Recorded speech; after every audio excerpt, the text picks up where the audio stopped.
Hay momentos en la historia en los que un líder parece completamente intocable. Controla el Estado, las Fuerzas Armadas, los servicios de inteligencia, los tribunales y el relato público. Todo indica que su poder es absoluto. Sin embargo, la historia demuestra que incluso los líderes más sólidos pueden terminar capturados, juzgados o expulsados del escenario político. Estos casos no ocurren por casualidad ni por un solo evento aislado. Son el resultado de una acumulación de factores a presión internacional, fracturas internas, errores estratégicos y, finalmente, un momento preciso en el que la protección se rompe. Para entender cómo sucede esto, es necesario observar los casos reales de líderes que sí fueron capturados, con fechas, operaciones concretas y consecuencias claras. Manuel Noriega fue durante años el hombre fuerte de Panamá. Combinó poder militar, control político y relaciones ambiguas con distintas agencias internacionales. Su caída comenzó el 20 de diciembre de 1989, cuando Estados Unidos lanzó la Operación Causa Justa e invadió Panamá. No se trató de una detención discreta, sino de una intervención militar abierta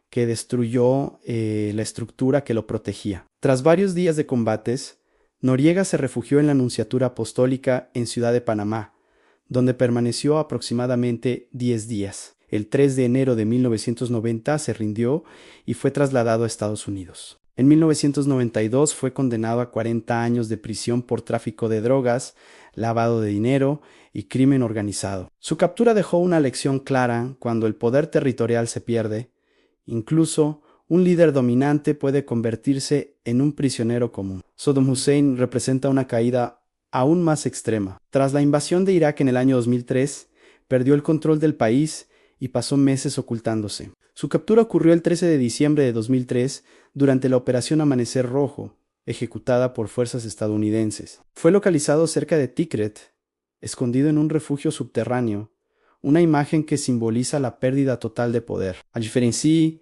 Uji Noriega Sodom no fue juzgado en Estados Unidos, sino por un tribunal iraquí en un país donde su régimen había colapsado. Fue condenado a muerte por crímenes contra la humanidad y ejecutado el 30 de diciembre de 2006. Su caso demuestra que el desenlace depende del contexto político y judicial.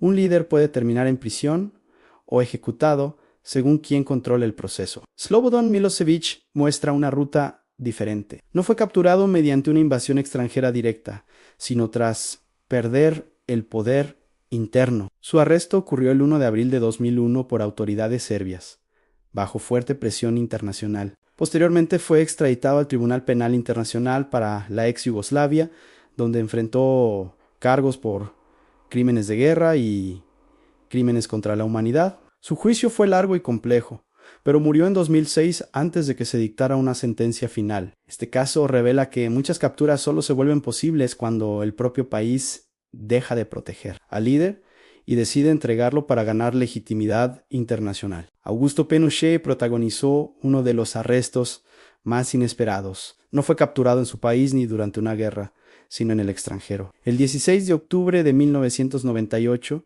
fue detenido en Londres tras una orden judicial emitida desde España bajo el principio de jurisdicción universal. Aunque no estaba en el poder formalmente, seguía siendo una figura influyente. Permaneció bajo arresto durante más de 500 días y fue liberado en el año 2000 por razones médicas. Aunque nunca fue condenado definitivamente, su detención marcó un precedente histórico. Viajar al extranjero podía convertirse en un riesgo real, incluso para exjefes de Estado. Su caso mostró que no siempre hacen falta tanques, a veces bastan tribunales y una jurisdicción dispuesta a actuar. Charles Taylor, expresidente de Liberia, siguió otro camino. Tras dejar el poder, se refugió en Nigeria, creyendo que el exilio lo protegería. Sin embargo, el 29 de marzo de 2006, fue arrestado cuando Nigeria aceptó entregarlo. Fue juzgado por un tribunal internacional especial por crímenes de guerra y crímenes contra la humanidad. En 2012 fue condenado a 50 años de prisión. Esta condena,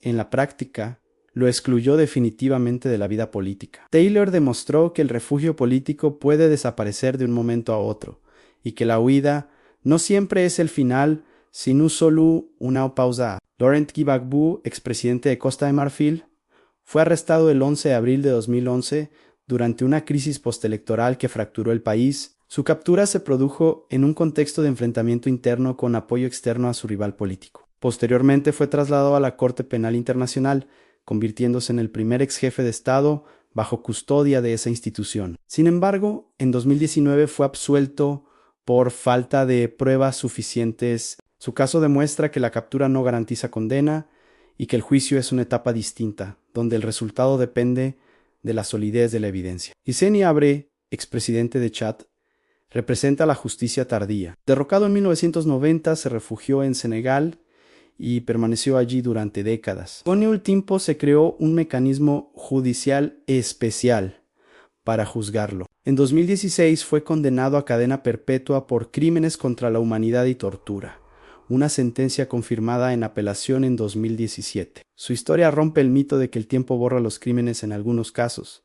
El tiempo solo retrasa el desenlace. En este contexto histórico, el caso de Nicolás Maduro, según lo reportado recientemente, se presenta como un episodio de enorme impacto. De acuerdo con lo anunciado públicamente, una operación militar estadounidense habría culminado con su captura y traslado a custodia de Estados Unidos. La operación fue descrita como una acción planificada, ejecutada con rapidez y con participación de fuerzas especiales. En los detalles reportados, se mencionó una operación nocturna con fases claramente definidas y un traslado inmediato fuera del país, rasgos comunes en operaciones de alto valor estratégico. La pregunta central no es solo qué ocurrió, sino qué podría suceder legalmente. Según lo informado, Maduro enfrentaría cargos federales en Estados Unidos relacionados con narcotráfico y conspiración. En ese sistema judicial, este tipo de delitos puede implicar condenas de décadas de prisión o incluso cadena perpetua, dependiendo de los cargos específicos y del resultado del juicio. A diferencia de casos como Saddam Hussein,